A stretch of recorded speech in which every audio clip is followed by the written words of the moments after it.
ही असली ताकत है।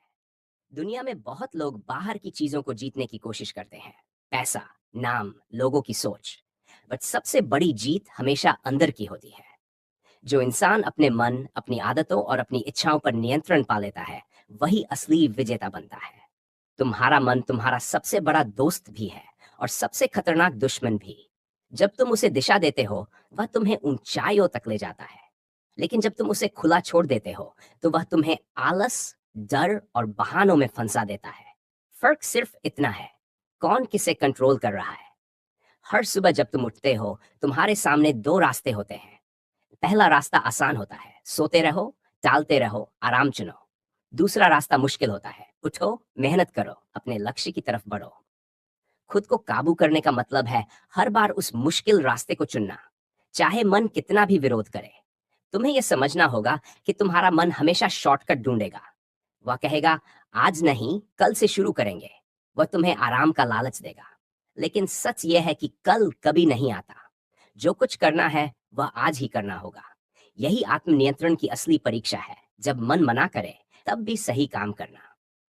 खुद को काबू करने का मतलब अपनी भावनाओं को दबाना नहीं है, बल्कि उन्हें समझना और सही दिशा देना है। गुस्सा आएगा, डर लगेगा, थकान होगी, यह सब इंसान होने का हिस्सा है। लेकिन इन भावनाओं के बावजूद अपने लक्ष्य पर टिके रहना ही असली ताकत है।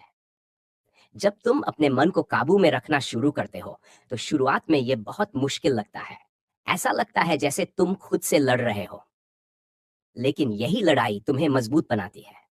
हर बार जब तुम आलस पर जीत पाते हो, हर बार जब तुम बहानों को हराते हो, तुम अपने अंदर एक नई शक्ति पैदा करते हो। याद रखो, अनुशासन कोई एक दिन में नहीं आता। यह छोटी छोटी आदतों से बनता है। समय पर उठना, अपने काम को पूरा करना, खुद से किए वादों को निभाना, ये सब छोटी चीजें मिलकर तुम्हें एक बड़ा इंसान बनाती है।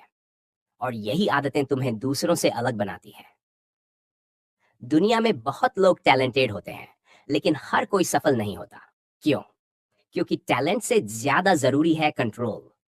अगर तुम्हारे पास टैलेंट है लेकिन तुम खुद को काबू नहीं कर सकते, तो वह टैलेंट बेकार हो जाएगा।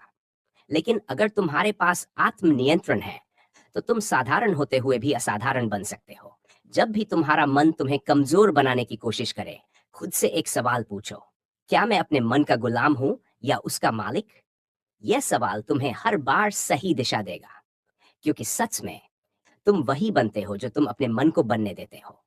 खुद को काबू करने का मतलब है अपने भविष्य के लिए आज त्याग करना। इसका मतलब है आज की छोटी खुशी छोड़कर कल की बड़ी सफलता को चुनना। यह आसान नहीं है, लेकिन यही रास्ता तुम